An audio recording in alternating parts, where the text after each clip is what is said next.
수백 년과 수천 년 동안 가장 수수께끼 같고 동시에 가장 논의되어 온 문제 중 하나는 잃어버린 이스라엘 12지파의 운명에 관한 것이다. 사람들은 수백 년 동안 이 질문을 던졌으며 어디선가 이 고대 민족들이 사라졌거나 잊혀진 시대의 그림자 속으로 사라졌다고 추측해왔다. 그러나 이러한 관점은 사건의 실제 상황보다는 오히려 단순한 오해와 일부 역사적 신화의 결과에 가깝다. 실제로 북이스라엘의 사건은 신비한 사라짐이나 설명할 수 없는 소멸이 아니었다. 이는 복잡하고 다단계의 역사적 과정이었으며 그 기록들이 역사의 연대기와 문서들에 상세히 남아있다. 유사한 시나리오들은 많은 민족의 운명에서도 반복되었으며 분열, 동화, 통합의 시기를 거쳤다. 그리고 가장 중요한 점은 이러한 과정들이 매우 효과적이어서 종종 전체 국가와 문화의 소멸로 이어졌다는 것이다. 이스라엘이 한순간에 멸망한 것이 아니라는 점을 이해하는 것이 중요하다. 결정적인 전투나 마지막 결전 이후 단순히 사람들이 사라진 것이 아니었다. 조직적인 귀환이나 새로운 권력 중심의 출현도 없었다. 대신 거의 느끼지 못하는 사이에 점진적이고 파괴적인 과정이 일어나면서 하나의 왕국이 내부에서 부패하고 결국 그 독특한 민족 정체성마저 완전히 사라지게 되었다. 이러한 원인을 이해하려면 먼저 이스라엘이 과거 하나의 강력한 국가였다가 두 개의 독립왕국으로 나뉜 그 역사적 순간으로 돌아가야 한다. 이 분열은 종교적 신념뿐만 아니라 지리적, 경제적, 전략적 요인들의 복합적인 결과였다. 북쪽에는 비옥하고 풍부한 지역이 있었으며 중요한 무역로들이 교차했고 당시 강대국들의 영향을 받았다. 반면 남쪽 왕국은 더 작은, 더 고립된 지역으로 예루살렘이 그 영적, 문화적 중심지였다. 이러한 차이점들은 정치적 방향, 동맹 선택, 그리고 각 민족이 하나님, 권력, 주변 세계에 대해 갖는 특별한 세계관 형성에 결정적 영향을 미쳤다.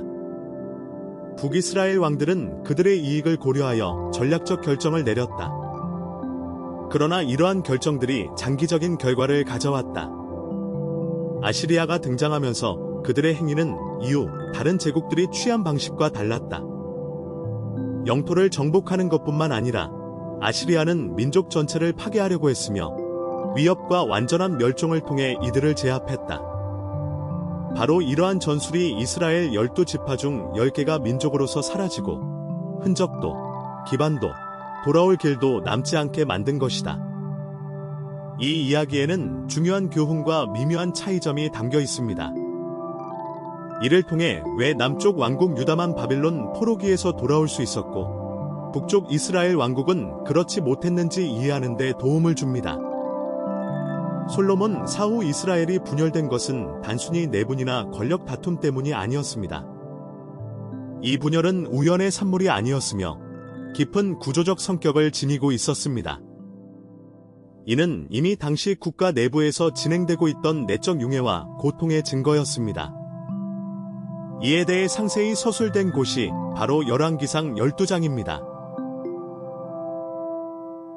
당시 하나의 통합된 나라였던 영토는 두 개의 완전히 독립적인 체제로 기능하기 시작했습니다.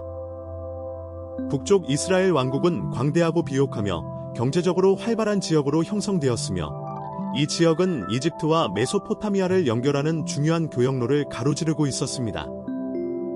이 교역로들은 상품만이 아니라 아이디어, 문화, 정치적 영향력도 전달하며 지속적인 외부 압력을 만들어냈습니다. 북쪽은 지리적 특성상 취약했고 외부와의 연결이 활발했기 때문에 풍요로웠지만 동시에 연약했습니다. 반면 남쪽 유다 왕국은 보다 작은 산지 지역으로 더 폐쇄적이었습니다. 교통로의 수가 적고 지리적 개방성이 낮아 외부 요인에 대한 의존도가 낮았으며 어느 정도의 고립감도 형성되었습니다. 예루살렘은 종교적, 행정적, 문화적 중심지로 남아 있었으며 그곳에는 성전이 있어 영적, 민족적 통합의 중심 역할을 했습니다. 이 상징적이며 영적인 축은 민족 정체성의 핵심 요소가 되었고 소속감뿐만 아니라 내부 결속력도 강화시켰습니다. 바로 지리적 차이와 이로 인한 정치적, 경제적 현실이 두 나라의 발전에 결정적인 영향을 미치기 시작한 것입니다. 북쪽 왕국은 안정성을 유지하기 위해 내부 경제의 안정, 무역의 유지, 전략적 동맹의 수립 등을 확보해야 했으며, 이는 종종 어려운 선택과 타협을 강요하게 했습니다. 이러한 사건의 기반에는 우연이나 즉흥적인 변화 시도가 아니라 당시 복잡한 지정학적 환경을 고려한 치밀한 전략이 자리 잡고 있었습니다. 무엇보다도 예루살렘을 중앙 종교적, 영적 중심으로 믿는 것은 불가능했습니다. 이 도시는 적에 점령된 적대적 영토에 위치해 있었기 때문입니다. 예루살렘에서 비롯된 자율성은 위협에 처했고, 영적 삶과 동시에 정치적 독립성을 유지할 수 있는 다른 방안을 찾는 것만이 유일한 해결책이 되었습니다. 바로 그 이유로 북쪽 왕들은 신중한 계획을 세웠고, 대안적 종교 중심지를 세우며 기존의 숭배 방식을 근본적으로 변화시키고 신앙과 관련된 상징들을 재정의하였으며, 모든 것이 정치적, 경제적 주권의 안정성을 확보하기 위한 것이었습니다. 이념적이고 행정적인 의미에서 이 조치들은 엄격한 의미를 갖고 있었다. 이것은 우연한 결정이 아니라 치밀하게 구성된 논리였으며, 관리 측면에서 볼 때 매우 정당하고 효과적으로 보일 수 있었다. 동시에 이러한 단절, 즉 영적 통합성의 인위적인 균열은 부수적인 결과를 낳았다. 그것은 민족의 영적 정체성에 대한 총체적 인식에 돌이킬 수 없는 변화를 초래했다. 그리고 이러한 신앙과 문화의 구조적 차이들은 즉각적인 갈등을 일으키지 않았지만 두 가지 전혀 다른 저항과 생존 방식의 깊은 토대를 마련했다. 남유다 왕국이 하나의 중심 영적 이미지, 공통의 기억, 통일된 출발점, 영적 중심을 유지하는 동안 북쪽 왕국은 구이스라엘 지역을 포함하여 점점 더 실용적이고 기능적인 방향으로 나아갔다. 이 과정은 점진적이었으며 시간이 지남에 따라 두 지역은 각각 독특하지만 서로 연결된 존재 양식을 형성하게 되었다. 이러한 차이점들은 즉각적인 붕괴를 가져오지 않았지만 더 심각한 충격을 위한 준비 토양을 마련했다. 거대한 제국들이 충돌할 때 종종 가장 부유하거나 강력한 국가들이 살아남는 것이 아니라 자신의 정체성을 명확히 인식하고 충실히 지키는 자들이 살아남는다. 바로 이 요소 자신의 본질을 알고 인식하는 것가 북왕국에게는 핵심이 되었으며, 이는 정치적 구조뿐만 아니라 영적이고 상징적인 기반에 의지하여 존재하고 발전할 수 있는 국가로 기능하게 만들었다.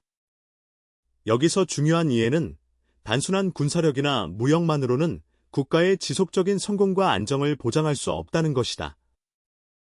국가에는 정체성과 연합을 제공하는 영적 문화적 지지 기점이 필요하다. 즉, 정체성과 통합을 부여하는 중심점이 필요하다. 예루살렘은 더 이상 이러한 역할을 할 수 없었는데, 그것이 자국의 영토 밖에 있었으며 적대 세력의 손아귀에 있었기 때문이다. 이러한 상황 속에서 북왕국은 자신의 통치 체계를 실현하기 시작했으며, 이는 종교적뿐만 아니라 행정적 기반으로서 내부 구조를 강화하는 것으로 이루어졌다. 결과적으로 이 새로운 국가 체제의 중심이 된 곳이 바로 사마리아였다. 이는 사무엘상 16장 24절에 언급된 바로 그 도시이다. 사마리아는 단순히 우연히 세워진 곳 또는 특별한 목적 없이 건설된 곳이 아니었으며, 고지대에 위치하여 방어가 뛰어나고 주변 영토를 통제하는데 전략적으로 유리한 자리였다. 이 도시는 권력, 정부와 행정의 핵심 센터로 자리 잡기 위해 건설되었으며, 신뢰할 수 있고 장기적인 지지 기지로 자리 잡기를 목표로 했다. 성내 내에는 궁전, 행정건물, 정치기관들이 위치하여 사마리아를 북왕국의 주요 신경 중심지로 만들었다. 하지만 이 도시 자체만으로는 국가 정체성의 유일한 기반이 될 수 없었으며, 영적 연계성을 더욱 강화할 필요가 있었다. 이 요구에 대응하여 여호람 왕은 자신의 나라 내에 전략적으로 중요한 두 개의 종교 중심지를 세우기로 결정하였다. 하나는 남쪽의 베세, 유다 왕국과 가까운 국경 부근에, 다른 하나는 북쪽의 단이었다. 이러한 선택은 우연이 아니었다. 벳넬은 남쪽 국경 가까이에 위치하여 일종의 수비대 역할을 하며, 이전의 대도시인 예루살렘으로 향하던 사람들의 흐름을 감시하였다. 반면 단은 북부 방어선의 거점으로서 존재하며 인접한 나라와 접경 지역에서 종교적 존재감을 강화하였다. 이 두 곳에는 상징적인 금 송아지 형상과 연관된 특별한 제단들이 세워졌으며 이는 정치적 타협을 반영하였다. 이것은 이스라엘의 하나님을 완전히 거부하는 것이 아니었고 오히려 권력을 유지하고 인군의 손실을 방지하기 위한 실용적인 적응의 행위에 가까웠다. 이 제단들은 단순히 종교적 의미를 넘어 국가의 전방 전선을 통제하는 전략적 수단으로서 상징적 역할을 하였다. 그 핵심은 국민들을 하나의 통합된 국가 내에 유지하고 대규모 이주나 적에게 붙는 것을 피하는 데 있었다. 이에 따라 열왕기서에 나온 바와 같이 여호람 왕은 이러한 고려를 바탕으로 중요한 장소들을 새로운 종교적, 정치적 거점으로 삼았다. 이러한 복잡하고 다층적인 체제를 무사히 운영하려면 엄격한 계획, 잘 갖추어진 도시들, 인력 이동 통제, 그리고 많은 인구를 수용하고 서비스할 수 있는 강력한 인프라가 필요하였다. 그 사회에서는 어떤 것든 일시적으로 세운 것이 아니었으며 모든 상황과 대상물은 장기적인 고려하에 만들어졌다. 이 시스템의 일환으로 사마리아가 수도로 선정되었고 베델과 단 같은 도시들은 종교적 중심지로서 신자들을 위한 영적 표지 역할을 하였다. 이 모델은 오랫동안 지속되도록 설계되었으며 튼튼하고 안정적인 상태를 유지하는 것을 목표로 하였다. 행정적으로는 상당히 논리적인 구조였고 물류적 측면에서도 최대한 효율적이었다. 그러나 바로 이러한 재구조화는 나라의 내부와 외부 운명에 깊은 영향을 끼쳤다. 정치적 수도, 종교적 중심지, 영적 유산의 분리가 부관국이 그 정체성 자체를 분열시키게 하였다.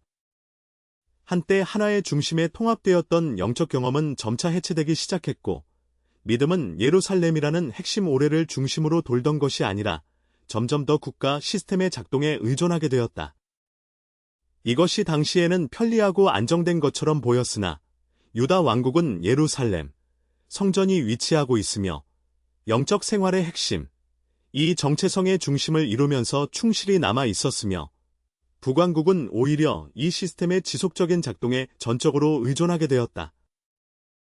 시스템이 오랫동안 제대로 작동하였던 동안 그리고 정말로 오랫동안 기능을 유지했으며 도시들은 견고함을 유지했고 무역은 국제 무역로를 따라 계속되었으며 배필과 다같이 중요한 도시들은 계속해서 종교적 지지대로서의 역할을 수행하고 있었습니다. 외견상으로는 몰락의 징후가 전혀 보이지 않았습니다. 평범한 사람들에게는 삶이 평온하게 흘러갔으며 축제와 수확이 이어졌고 부와 무역은 끊임없이 움직였습니다. 사람들은 안정감을 느꼈고 거주 공간은 안전하고 견고하게 여겨졌습니다. 바로 그런 상황에서 경고의 소리를 듣기가 특히 어렵게 느껴졌습니다. 모든 것이 정상이고 안정적일 때 내부에서 문제가 진행되고 있다는 생각은 불필요하고 심지어 부적절하게 느껴졌습니다. 이 단계에서 예언자들이 등장했는데 지혜롭고 시사하는 바가 날카로운 남성들이 자신의 말을 통해 모욕과 경고를 전했습니다. 울프 아모스와 히스온 이사야는 파괴되지 않은 왕국, 즉 평범한 일상 속에서 계속 기능하는 나라를 향해 말을 전했습니다. 그들은 도시의 불가피한 붕괴나 시스템의 몰락을 예고하지 않았습니다. 그들의 목소리는 건강해 보이는 체제 속에서 울려 퍼졌습니다. 아모스는 그의 예언에서 사회적 불평등, 지나친 안정에 대한 자신감, 그리고 안정된 경제와 견고한 국경이 수반하는 안전의 환상을 비판했습니다.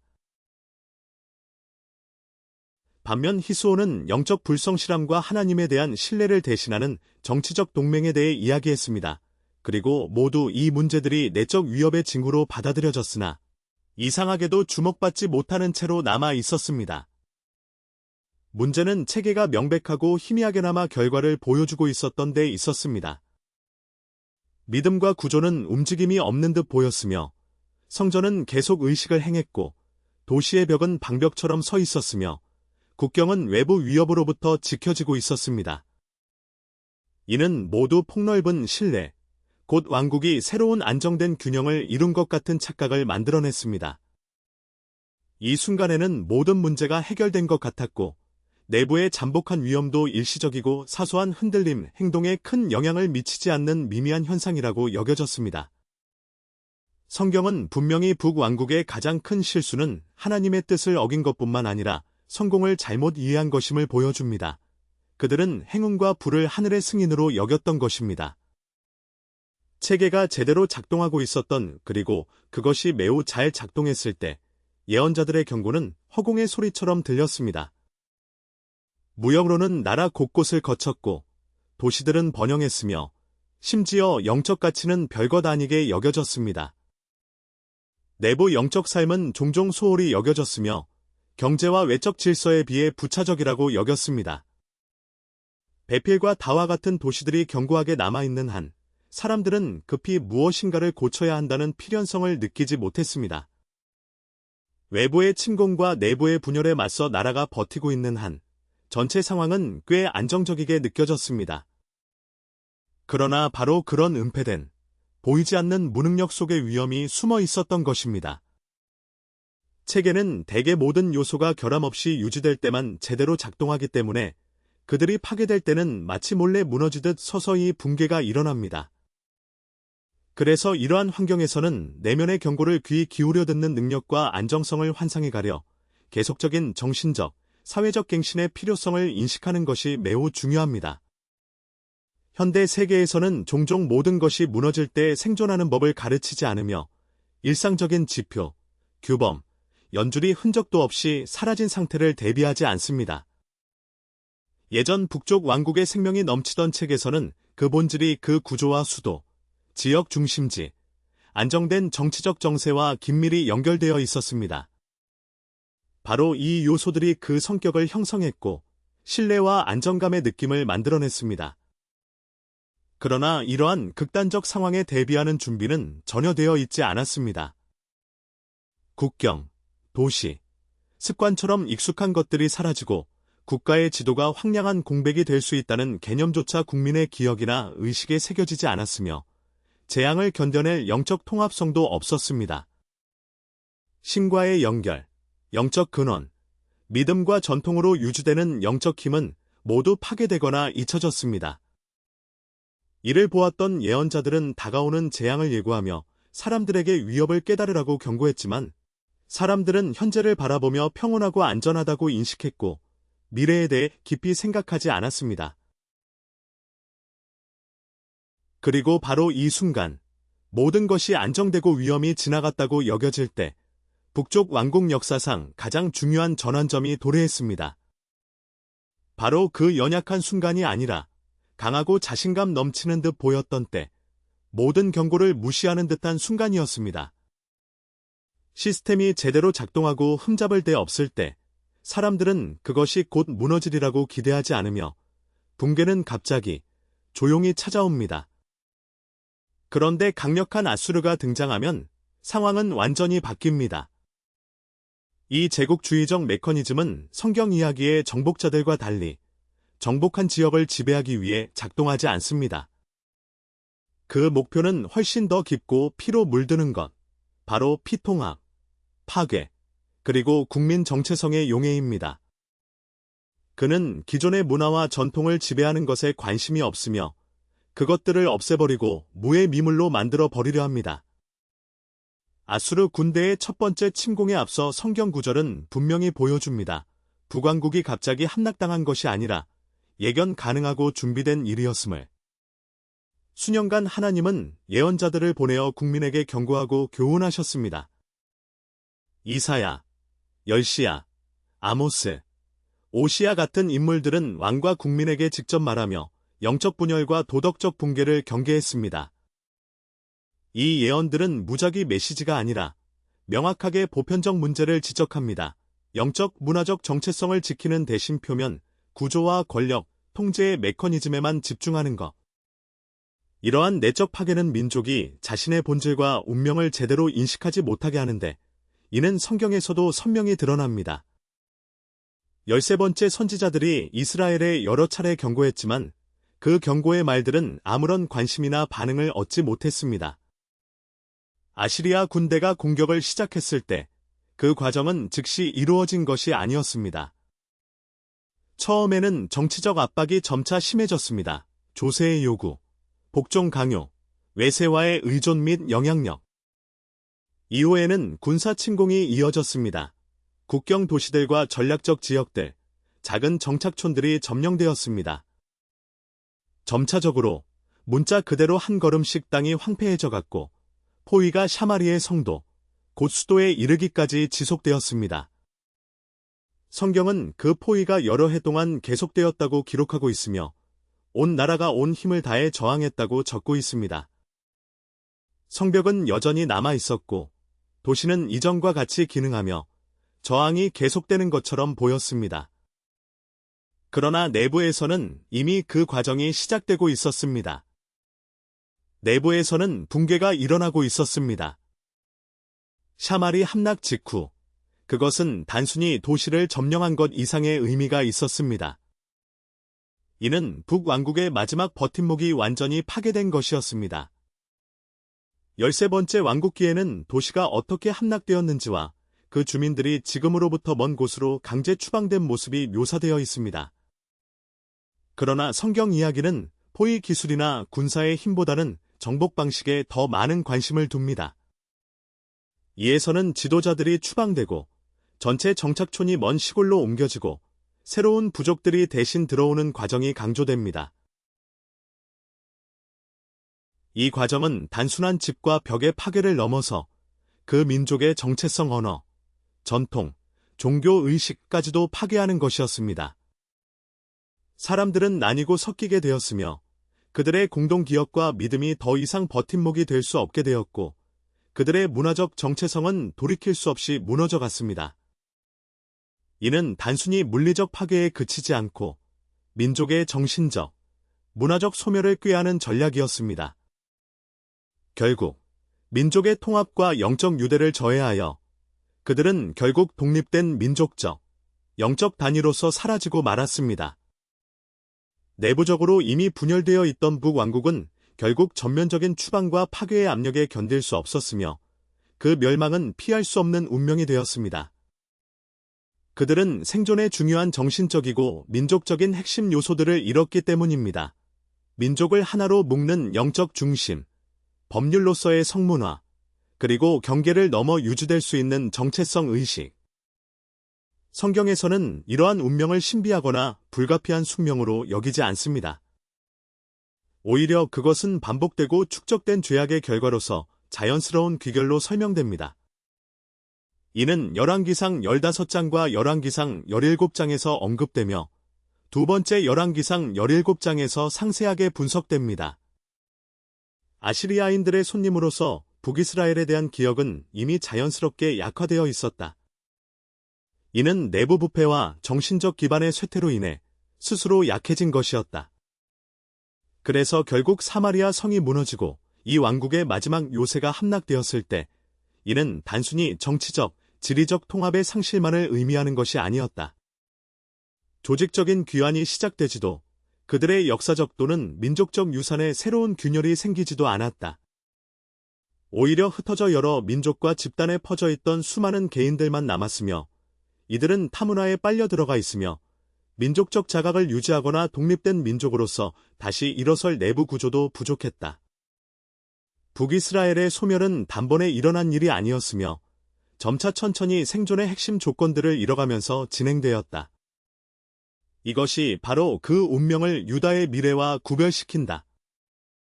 사마리아의 패배와 그 후 포로로 끌려간 후에도 북왕국의 운명은 조용히 사라지고 소멸하는 것에 그치지 않았다. 그 치명적인 종말은 단순히 여러 곳으로 흩어지는 것이 아니라 그를 하나로 묶던 세력들이 단절된 데 있었다. 사람들은 아시리아 제국의 여러 지역에 흩어졌고 작은 무리들로 나뉘었으며 각각은 완전히 낯선 언어와 종교, 문화적 전통 속에 잠겼다. 민족적 기억을 보존할 수 있는 유일한 중심지가 없었다. 수도도, 신전도, 공동체의 삶을 아우르는 종교적 중심지도 없었다. 성경에서는 북이스라엘에 속했던 땅이 외부에서 끌어온 낯선 민족들로 채워지는 과정을 상세히 묘사한다. 이들은 서로 다른 민족과 전통, 이전과 다른 신들을 가지고 있었다. 이러한 과정은 제2열왕기서 17장에서 자세히 설명되며 이 상황의 결과는 땅의 점유와 정복뿐만이 아니었다. 민족적 정체성의 파괴, 공통된 언어의 상실, 일관된 의식의 소멸, 전통 유산의 잃어버림이 모두 몰락을 가져왔다. 점차 활발한 조직적 공동체로서 존재하지 못하게 되었으며 각각의 가족과 혈통은 오직 고립된 상태로만 유지되었다. 이것이 결국 중요했던 역사적 세부사항, 습관, 신념이 기억 속에서 서서히 지워지게 한 것이었다. 연합된 지폐, 혈통서, 중심 성소와 표준적 지표가 없으면 모든 가족은 자체적으로 고립된 존재로 남게 된다. 처음엔 느꼈던 소속감은 사라지고 결국 흩어진 민족들의 정체성은 흐려지고 용해되어 하나로 뭉쳐지기를 멈춘다. 언어는 차차 사라지고 전통들은 뒤섞이며 과거에 대한 이야기는 일련의 사건들이나 기억으로 흩어지고 시간의 흐름 속에서 잊혀진 에피소드로 남게 된다. 이와 마찬가지로 민족의 안정되고 조직화된 구조는 사라지고 단지 개별적이고 때로는 무국적이며 무정한 개인들의 집합체로 전락한다. 성경은 특별히 이들 각각의 인물들의 운명을 따로 추적하지 않으며 이는 중요한 의미를 갖는다. 그 전체적인 아이디어는 개별적 운명에 대한 연대기적 기록을 남기기 위해서가 아니라 민족이 영적 기반과 내적 통합을 잃었을 때 어떤 일이 일어나는지를 보여주기 위한 것이다. 몰락 후에 따를 침묵은 정보의 부재가 아니라 연속성 상실의 증거이다. 북이스라엘 왕국이 사라지는 것은 하나님이 있거나 돌이킴 때문이 아니라 역사적 파괴, 내부 구조의 붕괴, 정신적 유대와 기억의 상실로 인한 것이다. 이 점이 유다의 운명과 그의 차이를 만든다. 유다 왕국도 추방당하고 땅을 잃을 것이며 예루살렘이 파괴될 것이다. 그러나 모든 고난과 시련 속에서도 북왕국이 사라진 곳에서 지켜지지 못한 중요한 것을 끝내 간직하며 유다는 기록된 법과 전통, 조직된 집단 기억을 지켜나갈 것이다. 바로 그것이 유다인들에게 부활과 재건의 기회를 주며 자신의 정체성과 정신적 유산을 다시 찾을 수 있도록 하는 빛이 되어줍니다. 마치 어둠 속에서 빛을 비추는 메시지와 같다. 이는 결국 돌아올 수 있는 이유를 설명해주며 바빌론의 포로 생활 후 약 70년이 지난 뒤 유다와 베냐민이 돌아오는 반면 북왕국은 패전과 위협이 아닌 예언적 경고로서 역사의 일부로 남는 이유를 이해하게 한다. 이 위대한 추방 이후 일정 기간이 지난 후 유다의 운명이 북왕국의 것과 비슷하게 보이기 시작한다. 적의 침입, 국가의 붕괴, 그리고 결국 민족의 강제 이주라는 점에서 모두 유사하다. 그러나 이러한 과정의 결말은 본질적으로 매우 다르며 유다의 운명에는 특별하고 결정적인 차이가 있다. 바벨론이 결단의 발걸음을 내딛어 유다를 공격할 때 북왕국과 달리 유다는 완전히 파괴되지 않는다. 대신에 그 자리에서 밀려나고 옛 위치는 새로운 질서로 대체된다. 예루살렘은 함락되고 성전은 파괴되며 귀족들과 지도자들은 포로로 끌려가지만 민족의 정체성 즉 영적 기반, 문화, 신앙은 사라지지 않고 온전하게 남는다. 이 과정은 열왕기하서 24장과 25장에서 상세히 기술되어 있으며 이사야와 예레미야 같은 예언서에서도 민족의 운명과 고통, 희망, 구원에 대해 더 널리 다루어진다. 북왕국의 운명과 달리 유다의 포로들은 하나로 묶인 채 잡혀갔다. 그들은 여러 지역에 흩어지거나 전체 공동체가 붕괴되지 않으며 그들의 사회적 구조도 파괴되지 않는다. 그들은 자신의 통일된 말, 혈통, 전통, 그리고 그들의 민족적 및 정신적 삶의 핵심인 법을 지켜왔다. 심지어 먼 타국에 있음에도 불구하고 그들의 내면의 자아와 문화적 기억은 흔들리지 않았다. 예레미야와 에스겔과 같은 예언자들은 바로 이 점에서 그들에게 호소하였다. 멸망의 불가피성을 경고하는 것이 아니라 역사적 기억과 정신적 가치들을 지켜야 한다는 절박함을 강조하며 언젠가 수세기가 지난 후 다시 고향으로 돌아오기를 바라는 마음이었다. 생존과 정체성 유지를 위해 특별히 중요한 역할을 한 것은 문자와 기록이었다. 바로 말과 기록된 법이 그들에게는 단순한 문화의 상징이 아니라 강력한 보호와 확립의 수단이 되었다. 기록되어 전승된 법은 어느 시기든지 민족을 지탱하는 주춧돌과도 같았다. 유대 역사의 가운데서 문자를 사랑하고 역사의 기록을 끈질기게 지켜온 것은 이민의 고통을 견뎌내게 했을 뿐만 아니라 적들의 위협 속에서도 정화되고 내면의 영적 삶을 강화하는 데 도움을 준 것이었다.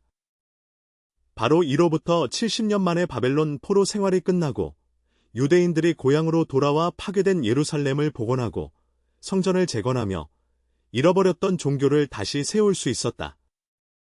이 중요한 순간들은 에스라와 느헤미야의 책에 기록되었으며 돌아온 민족의 증언과 연합, 그리고 해방된 땅 위에서 새로운 삶의 시작을 상징한다. 이스라엘 후손들이 다시 땅에 들어갔을 때 그들은 파괴된 도시 성벽을 복구하고 예배의 원래 순서를 회복했을 뿐만 아니라 그들을 타 민족과 구별하는 영적인 힘도 다시 찾았다. 유대와 북왕국의 가장 큰 차이는 군사력이나 정치적 정의, 인적 공적이나 무기 힘이 아니라 뿌리 깊은 영적 끈기와 국민 내부의 구조에 있다. 유대는 영토, 성전, 정치적 통일을 잃었지만 내부의 가치와 자신들이 누구였는지에 대한 기억은 남아 있었다. 잃어버림 속에서도 그들의 영적 핵심은 사라지지 않았으며 가장 어려운 시기에도 그 정체성은 내부에서 살아 있었다. 반면 북왕국은 그 체계를 외부 힘이 유지하는 데에만 의존하는 방식으로 세운 시스템을 만들었으며 조직적이었지만 내면의 견직성은 부족했다. 유대는 모든 외부적 요소의 땅, 성전, 국가 체계 알을 잃었지만 자아라는 내부의 힘을 유지한 민족이었다. 이러한 내부적 힘 덕분에 파괴와 이민의 고통 속에서도 다시 일어나고 자신의 역사의 자리로 돌아올 수 있었다. 이 예는 완전히 멸망한 민족과 다시 돌아온 민족 사이의 차이가 정치적 또는 군사적 힘이 아니라 외부 환경에 의존하지 않는 영적 기억과 내면적 정체성의 힘에 있다는 것을 보여준다. 바로 이 내적 안정성은 파괴를 극복하고 위기를 견디며 다시 폐허에서 일어설 수 있게 하는 가장 중요한 특징입니다. 이 원칙은 역사적 의미뿐만 아니라 오늘날에도 중요한 상징으로 남아 있습니다. 외부 구조가 무너지거나 도시가 불타거나 붕괴하더라도 각 민족과 개인의 마음속에 새겨진 자아는 살아남아 정체성을 유지하고 새로운 부활의 시작이 될 수 있습니다. 이는 변치 않는 믿음과 기억의 뿌리를 두고 있을 때 가능하다.